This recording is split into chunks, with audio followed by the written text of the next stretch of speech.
m'appelle Stéphanie Présent. Je suis une commerçante, petite commerçante, auto-entrepreneur pour être juste et précise.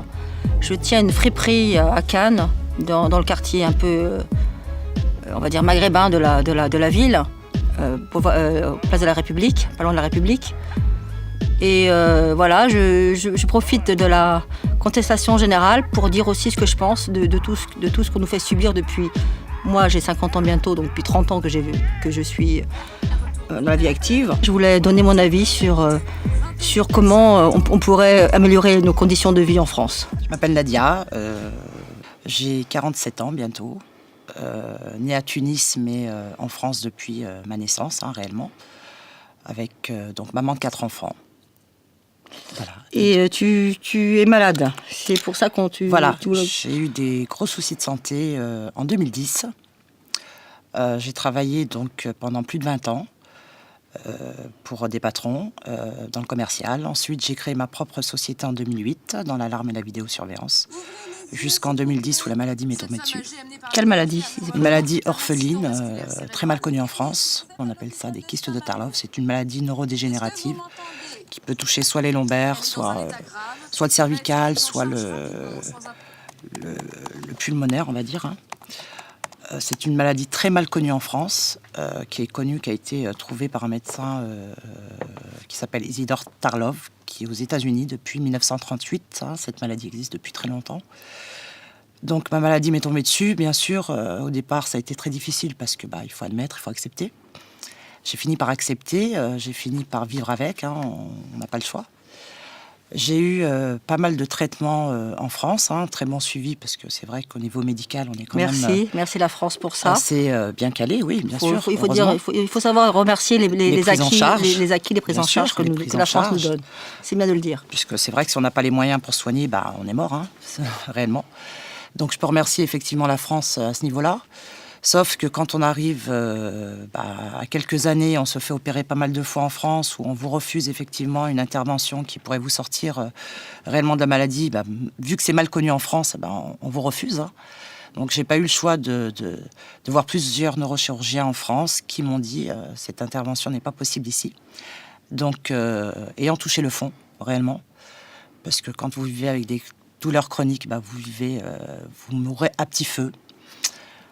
Vous êtes plus rien, votre vie est finie.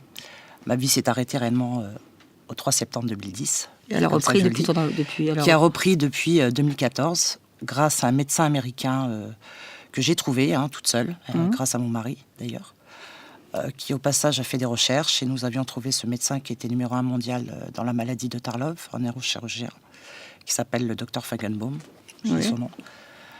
Qui est venu, qui est opéré soit aux États-Unis, soit en Union européenne, Chypre.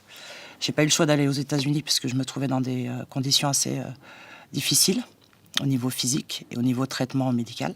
J'ai demandé effectivement des prises en charge à plusieurs reprises à la Sécurité sociale, pour qui j'ai cotisé 20 ans de ma vie quand même, à qui je coûtais 1 000 € par mois, qui m'ont refusé à plus de 3 reprises. Donc, bien sûr, quand on vous refuse et puis que la santé est là, vous l'avez pas. Vous n'avez pas le choix de trouver d'autres moyens. Donc j'ai une fille qui a eu l'idée de lancer une cagnotte sur Internet. Sur Internet, oui. Bravo. Via Facebook. J'étais pas du tout réseaux sociaux et je connaissais pas d'ailleurs. Mais les enfants, ils sont assez doués. Tant mieux. Elle avait 19 ans et ma fille, comme me voyait très mal, puisqu'ils l'ont très mal vécu aussi. J'étais malade, mais mes enfants en souffraient. Elle a fait des recherches et elle a créé cette cagnotte Litchi, comme tout le monde connaît, pour essayer de récolter des fonds, que ce soit amis, proches, famille, des gens inconnus qui ont versé ce qu'ils pouvaient, parce qu'il n'y avait pas de limite. Et grâce à tous ces gens-là que je remercie encore aujourd'hui, ça m'a permis de récolter une certaine somme pour pouvoir lancer déjà l'intervention, la programmer. Et ce médecin m'a demandé quand même 49 000 € pour cette intervention. Mais la maladie n'a pas de prix quand on les a, mais moi je les avais pas. Vu que mon mari travaillait tout seul avec 4 enfants, j'avais arrêté mon activité, comme vous vous doutez. Et donc j'ai été opérée avec grand succès. Je suis partie en fauteuil. Dès l'intervention, j'ai marché dans le couloir dès le lendemain. Bravo. Ça a été un grand jour pour moi. Je suis très émue par ce que tu me dis, Nadia. Je suis quelqu'un de très émotif et voilà. On ne va pas se faire pleurer, c'est pas le principe. J'en pleure parce que c'est tellement... Parce que c'est vrai, il fallait me connaître avant. Parce que avant, j'étais une femme qui me battait. J'étais une très grande battante et je me suis retrouvée vraiment au plus profond du mal. Et grâce à ce médecin, grâce à Dieu aussi, parce que je suis croyante, j'ai pu faire cette intervention. Ça m'a sorti de toutes mes douleurs, de tous mes traitements que j'ai dû arrêter. Donc, grand succès. J'ai prouvé à la sécurité sociale, effectivement, via un médecin expert de la Sécu, que ma maladie avait été quand même un succès, malgré tout. Donc j'ai quand même relancé... Résorbé totalement, c'est ça? Complètement, pendant, plus de traitement, plus de morphine. Quand je parle de traitement, je parle de morphine, je parle de kétamine, qui est quand même quelque chose de très fort aussi, pour ceux qui connaissent. Et 6 interventions aussi, avant ça. Et là, j'ai relancé avec un expert la sécurité sociale qui m'a quand même refusé, malgré que l'expert a vu mon état après, donc a vu le succès de cette intervention. Donc c'est pas grave, ils ont refusé quand même. Tout ça pour dire que depuis 2014, j'ai revécu. C'était un renouveau pour moi, une naissance. Pour tout le monde, pour ma famille, pour mes proches, pour mes enfants, pour moi-même. Donc de avril 2014 à 2016... J'ai revécu à 100%, comme avant. Je redansais, je rechantais, je sautais. Donc, suite à ton intervention, depuis 4 ans, tout va bien, donc tu es guérie de... Alors, j'étais guérie donc, suite à cette intervention qui a très bien marché sur moi, et grâce à ce médecin. Sauf qu'en 2016, donc octobre 2016, j'ai eu une agression. J'ai été agressée, en fait, physiquement, par une femme, une directrice d'agence immobilière, pour être plus précise, qui m'a violemment éjectée d'un fauteuil où j'étais assise dans son bureau, ce qui a provoqué une chute. Et malheureusement, cette chute a tout redéclenché, parce que cette maladie ne veut pas ni de choc, ni de chute. Donc ça a redéclenché, malheureusement, cette maladie, ces kystes de Tarlov qui ont réapparu depuis 2016, quoi. Et tu peux te refaire réopérer ou pas? Pas du tout, puisque ces kystes-là sont très mal placés. Ils sont au niveau de la racine nerveuse, et si je retouche à ces kystes, malheureusement, je risque le fauteuil, mais à vie. Donc là, il n'y aura plus d'intervention magique, malheureusement. Donc à cause d'une chute d'une femme qui t'a agressée, c'est ça. Tous les acquis de ton opération à 40 000 euros, plus de 40 000 euros, 49 000 euros. est parti aux oubliettes. Voilà, ouais. Alors malheureusement, j'ai bien vécu pendant 2 ans. Ça aurait pu durer 10, 15 ans, 20 ans. Sauf que là, ça a duré que 2 ans suite à cette chute. Et tu es sûre que c'est la chute qui a fait ça? Complètement. Oui, puisqu'il ne faut pas de chute ni de choc physique avec ce genre d'intervention que j'ai subi, en fait. Ça, je le savais.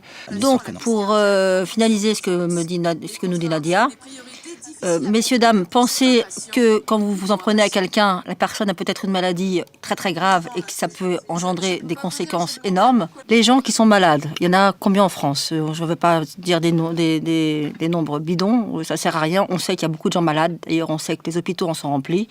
Ce n'est pas une nouveauté pour personne. Tout le monde dans son entourage a forcément au moins un proche à l'hôpital ou proche de la mort, cancer, sida, maladie orpheline, accident de voiture. Tout le monde peut être atteint d'un problème de santé.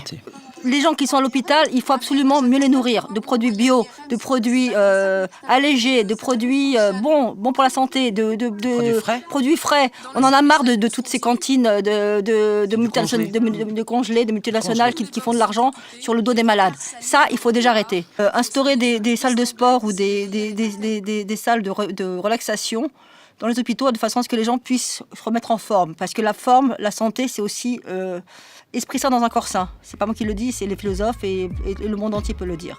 Donc voilà, je voudrais conclure notre aparté sur la médecine, sur ton témoignage, par déjà un grand remerciement de ton courage.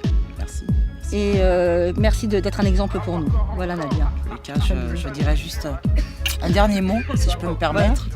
Qu'il faut garder espoir, rester positif, vivre la vie, parce que la vie est quand même belle, malgré tout. La vie est belle. Puis on est quand même entouré de famille, d'amis, de proches, de gens qui nous aiment, mais il ne faut pas l'oublier. Et se dire que même si on touche le fond, qu'il y a toujours pire que nous, quoi qu'il arrive. Ce témoignage devrait servir d'outil pour la sécurité sociale, pour comprendre que les gens ont toujours besoin d'eux et que ce n'est pas aux gens, aux réseaux sociaux, de prendre en charge les gens. Voilà. Merci beaucoup, à bientôt. Merci.